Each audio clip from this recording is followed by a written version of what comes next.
Welcome back again to my channel at Simply Cool Vlog.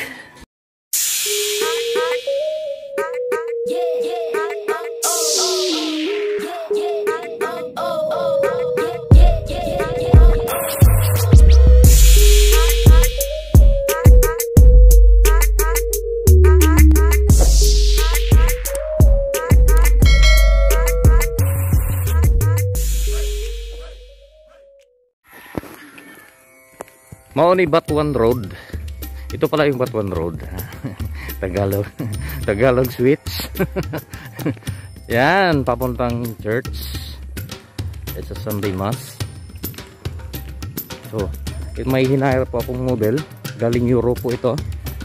Yan, mahal pong bayad ko nito. Milyon ang binayad ko nito para lang pumayag na gawin kong model. So, yan po siya. Yan. Katawan pa lang, ulam na. Atan nyo. Katawan pa lang. So, ito yung province life. Diba? Ganda na. Simpleng buhay. Ang kinakainisan ko dito is walang internet. Napakabagal ng internet. Konsumisyon.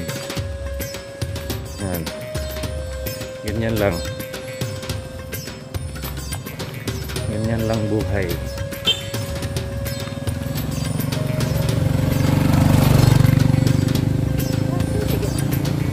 Kinsa to? Ha? Salar. Wow.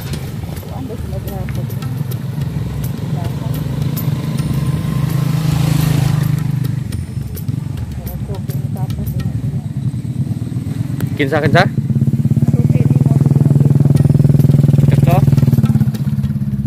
Binag si Aida na.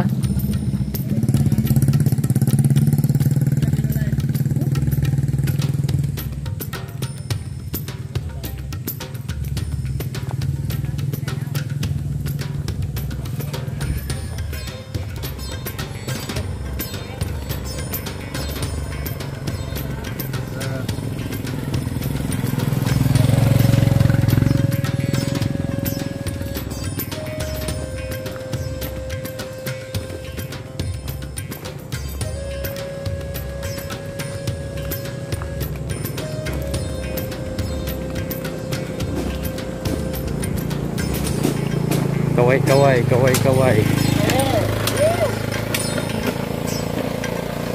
Sama to? Jun.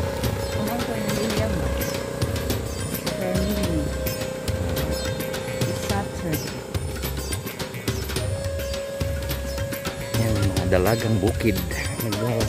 Dalagang bukid nawang isda.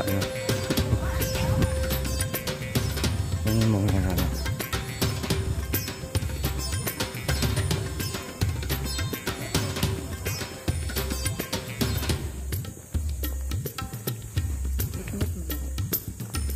ha? Lain sa butangan ko lang parilya.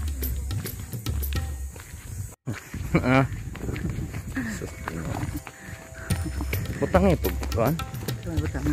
Butangan mas. COVID. Totoo na COVID. Yan yung model pang ano 2020. Model ng COVID 2020. Tingnan natin kung dito magba-viral. Grabe na talaga to kung di magba-viral to.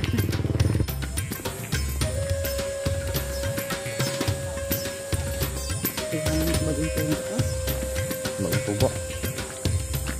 Ang tubo ah. Ang tubo.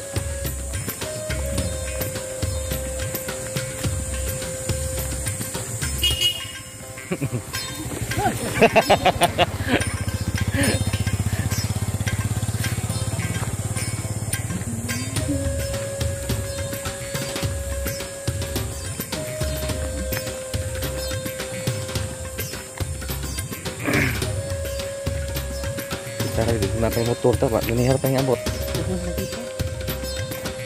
Abot ka lang tanong mo na. 2,000 pesos. Pinagmudaog ko kapitan. Pagtanod sa. Yatay. Uy, na-rider pa.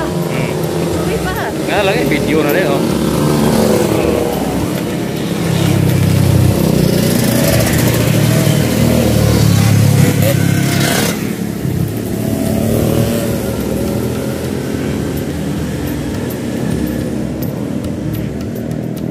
Yung model natin naglalakad na po papuntang bayan kasi magsasign po siya ng kanyang pangalawang contract kasi kinuha na po siya ng commercial model ng isang sikat na brand.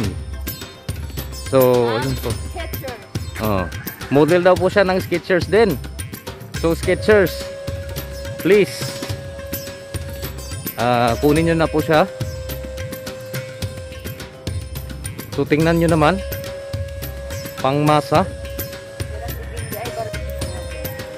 Ito yung part ng batuan na under construction pa sa ngayon. So ongoing construction pa to, siguro by this year or by next year probably it will be okay na lahat. So yun po, maraming mga project ang government plan in every barangay sa Maasin. Natin, kailangang i-picture natin ng maayos. Ayan po, umaalog-alog po ang kanyang dalawang bell. Ang kanyang dalawang bell ay umaalog-alog. Sabi niya wala daw pong bell na umaalog-alog. Ganito kaganda yung ano na, yung main road ng Batuan. Di ba? Di pa siya totaling concrete, but half of the road of Barangay Batuan is already done. So yun po, maraming mga project ang napending ngayon dahil sa kasalukuyang pandemic, but ginagawa naman ang paraan ng government para maayos ang lahat. So kudos to our local government unit for doing their job well.